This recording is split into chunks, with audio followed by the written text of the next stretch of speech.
these religious and ethnic sentiments that are being bandied by low-level candidates is because they really don't matter when the real issues are being considered. More people have been killed under this government within the period of 3 months compared to any past administration. I'm a pro people, a pro law. Listen, this is a country where sentiment is enough for someone to vote for somebody.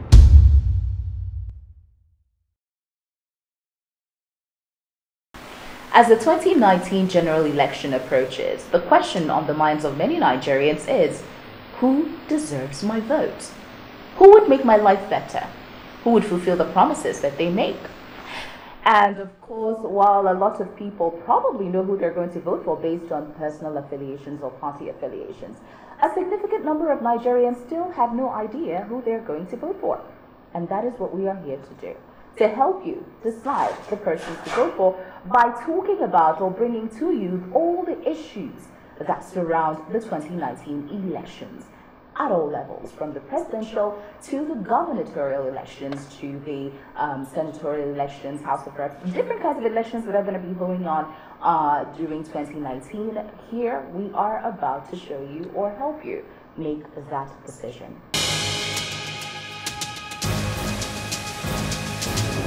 Today we are focusing on the aspirants. At the moment, they are, let's say, 2 major front runners and at least 5 underdogs.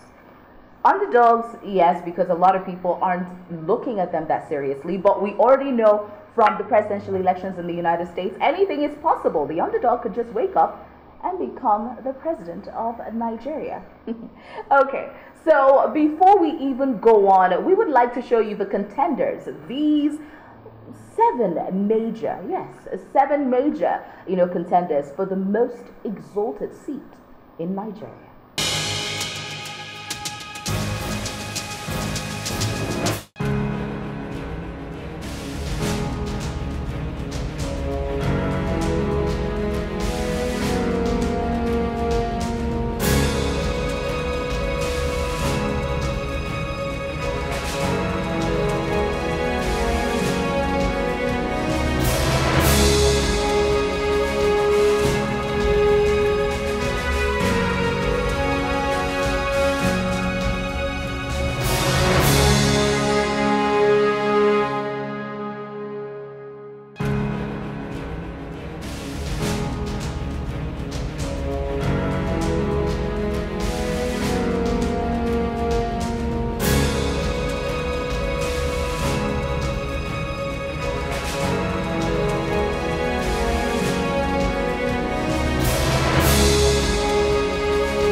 Go right ahead right now to introduce to you our guests in the studio. I want to start with how do I introduce him? The first time I came across this man, he was quite feisty, and he is very feisty. A big welcome to you, Barrister Frank Tete. He's a legal practitioner, but for the purpose of our conversation today, he is the convener of the Citizens Advocacy for Social and Economic Rights. Welcome, sir. Thank you. My pleasure. All right. I also want to introduce to you Jante Adebowale. Jante Adebowale is a social activist, and he has spent quite an amount of time, would I say studying? Well, maybe that's a word. Studying, acquainting himself with the various contenders for the presidential seat. Welcome, Jante. Thank you. All right. So I'm going to start with you, Barrister Tete. Give me your thoughts on the presidential contenders. Meanwhile, just for for the sake of this conversation, we have the president, the current president, President Muhammadu Buhari, who is with the APC, that's the All Progressive Congress. We have Atiku Abubakar, who's with the PDP, People's Democratic Party. Then we have Kingsley Moghalu, who is with the Young Progressive Party, YPP. We have Obi Ezekwesili, Allied Congress Party of Nigeria, ACPN. We have Donald Duke, Social Democratic Party, SDP. Olufela Durotoye, Alliance for New Nigeria, ANN. And Omoyele Shore Africa Action Congress. What are your thoughts on these, at this moment, prominent contenders? Well, from the exception of our politics in this country, I'm talking about even pre-independence. We've always before independence, we had regional parties, and then when you talk about national parties, we've always had a two-party system. So we always identify two major political contenders, whether they're at the party level or at the level of the individual. So I'm not in any way trying to denigrate any of the other contenders, but I would want to, at the outset, state that, look, when we approach 2019, it's about two major political parties and two powerful and influential individuals who will be contending for the what you refer to as the most exalted seat, that's contentious. So that's the way they treat it, actually. So for me, if you ask me the question, how do I look at these contenders, yes, these aspirants? Yes. I would say that, well, some are in the race to prove a point, some are in the race to win. And we know those who clearly know those who want to win, and we know those who want to prove whatever point they intend to prove. And then we also know those who are making investments for the future in terms of if there's going to be a generational shift in our leadership as a country, then they may be considered first. They'll be the first to be considered when the time is right. Certainly, the time is not right for them. And I'll go straight to the point. I would like you, please, if Yes. you don't mind, let's not run round in circles. Could you at least identify these I contenders will that go, you believe of course. that are running around? Of course, there is no shying away from the identifying this. Now, the 2019 race is going to be between incumbent President Muhammadu Buhari and former Vice President Atiku Abubakar. Certainly, there is no contention about that. As a matter of, you see, it can be determined in terms of indices. Now, but when you consider people like Ezekwesili and Sowore, you would wonder why they are in the race, because they do not possess the machinery to deliver the presidency, elected presidency, in Nigeria. All of them don't have it clearly. Now, but when you also now consider people like Donald Duke, you would know that being a former governor, and he has lost the ambitions many times before now, along with the likes of Peter Obi. In those days where Peter Obi was certainly going to be the presidential candidate of the PDP, which eventually former President Obasanjo did what I would refer to as the kind of abracadabra, and shifted him and sent him into oblivion. And then brought persons who were not interested in the presidency whatsoever, people like Goodluck Jonathan and his former boss, Yaradua. Those men were not interested in becoming president, and then eventually he brought them in. That also contributes to the political melee that followed because we should have developed beyond this. We shouldn't have unwilling persons becoming president, and that's former President Obasanjo's problem. He created that. So that's my perception about it. For Kingsley Moghalu, I see him as someone who, for successful men like him who have practiced their career young and they have achieved so much in such a short period, they have a lot more to give. They're driven by ambition. They think that the presidency is the next shot for them. But you should also be realistic to know that the time is not yet right for people like him. It's quite interesting. Yes. Jante, do you agree with what he has said, or do you have contrary views? What are your thoughts about these contenders? Among these young fellows that we mentioned their names, there are some of them that are working for the ruling government. The idea is to help divide a vote in the opposition. Please, what do you mean by that? We want specifics. Yeah, we have some of the young guys that they have some party with the ruling government, and we are also aware that there is going to be reward for such. Eventually, if Buhari wins 2019, which by the grace of God is not going to win, he may have the likes of Fela Durotoye, appointed into his government. So there are some of these guys, the new political parties that were registered, there are some of these politicians that have influence. Influence not because they want to provide candidates at the grassroots, but their target is to later come together and declare support for a particular presidential candidate and which we kind of, in the stories and news, gives strength to such candidates. So this, I said, is both for the PDP and for the APC. This is pretty interesting. I mean, what do you think about what he just said? Well, I think he's dwelling so much in the realm of speculation. We should avoid such things, except he has some unusual intelligence gathering machinery with which he got reached that. But you do know that there are sometimes people do believe that some aspirants come out just deliberately to divide certain groups. No, but that's the position he holds. But I am simply disagreeing with that on the grounds that it cannot be supported, especially at this level of discussion.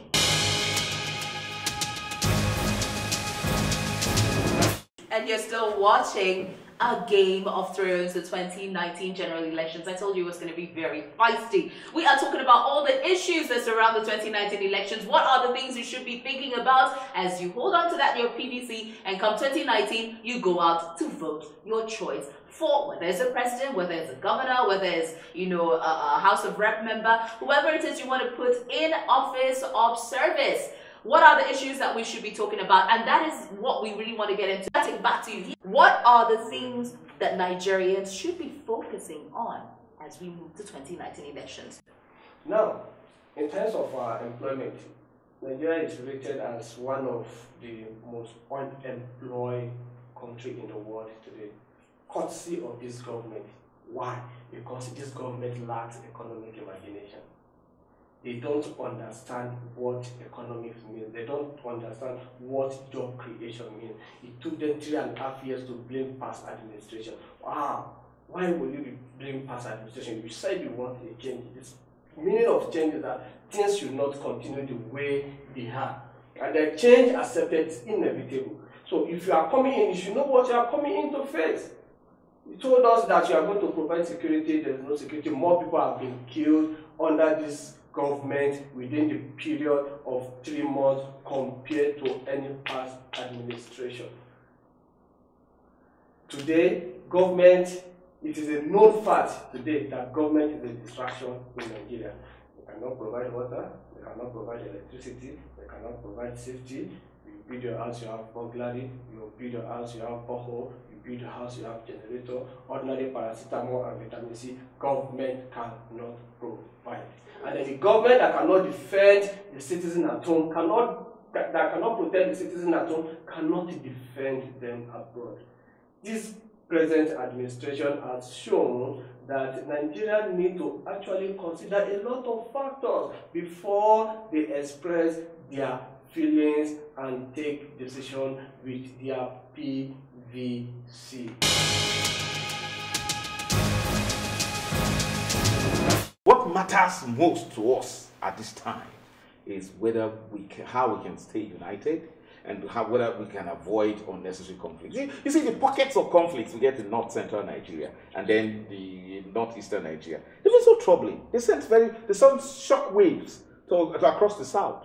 And so you find that the same impulsions of the 1993 elections that drove a Muslim ticket to power, in terms of, I'm talking about with regards to Abiola and Kingsley. It didn't matter to us in the South, whether they were Muslims or they belonged to one religion or the other. And that proves it, and we can always prove it, that all these religious and ethnic sentiments that are being bandied by low-level candidates, it's because they really don't matter when the real issues are being considered by Nigerians. I'm from the South, for example. Spent much of my time in the South. I went to school in the South, and I have my Southern sentiment, you would say. But I'm telling you that those things, religious and ethnic bigotry or whatever, or sentiments, don't affect the voting from the South. What matters to them are things that equity, for someone like me from the Niger Delta, equity for the people of Niger Delta. The oppression it's indescribable. The oppression against the people of Niger Delta, just like the people of the FCT, or the original indigenous of the FCT, have been oppressed, as we see. So things like justice, equity. So they would consider who is that personality that will take over our presidency and that will show that kind of compassion, that kind of humaneness, that would give a sense that governance is for protection, for justice, for security, and then for creating an enabling environment where people can thrive and fulfill themselves. Those are the things that matter. As under a Buhari presidency, Nigeria has never been this divided. Nigerians have never been this fearful since the Civil War. Nigerians have never been this, feeling that, look, they are so disconnected from a government that doesn't care about them, a government that has a kind of an agenda that does not promote the unity or their own welfare. Nigerians have never had this kind of animosity, flowing from governance. And so the reason why this current administration will face a Herculean task in getting re-elected in the next election is because it has disappointed its own supporters, and then it has created that kind of morbid fear in the rest of Nigerians that didn't even support it. And then the international community is also worried. And so we are at a very low time in our country. Why would, somebody asked the question, if Atiku Abubakar has been successfully marketed as someone who has been corrupt, why would he ever, pose a challenge to a man who had this brand of being a saint, or of being, incorruptible? It is because we have been lied to several times as a country, and then the issues are facing us in the face. That look, we have not been dealing with the real issues. Security, and then the division, and then the fact that people don't have a sense that government is for them. They have this sense that government is against them. So people want to see that man who will turn government around and create, and somehow, the indices are there. Let's not appear that I'm supporting Atiku Abubakar, but you see, when the negativities of the current administration, with all the goodwill that it has squandered, has simply made Atiku Abubakar a very relevant fellow at this time.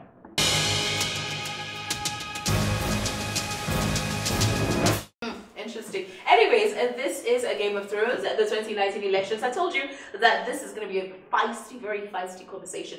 Now go to our social media handles and tell us who deserves your vote and what are the issues that matter to you, because it's really all about the issues. What is your most pressing need? Who are those candidates? Who are those people? Who is that person, if I should narrow it down, that you believe in your own heart of hearts that come 2019 and beyond, this person is going to address these very, deep issues for you that would hopefully, ultimately, because, Frank Tete has said promises have been made over and over and over and over again, but we're hoping who will be that person that will stop this circle, or the cycle basically, of making promises and not fulfilling them. Join this conversation on our social media handles. Tell us what matters to you most and who deserves your vote. A big thank you to you, Frank Tete. He's a legal practitioner, but of course he's a social activist, and you are with the Citizens Advocacy for Social and Economic Rights. We've had Janti Adebowale, who obviously has told us where his vote is swinging. Thank you very much, Janti, for speaking your mind and telling us what you think and probably who deserves your vote. It's been a Game of Thrones, the 2019 elections. Tell us what you think we should even consider here on the show. What are the issues we should be looking at as we move on, as we, get on to 2019, when your BBC is going to matter the most. My name is Gloria Oji Emodi, and you've been watching Roots TV.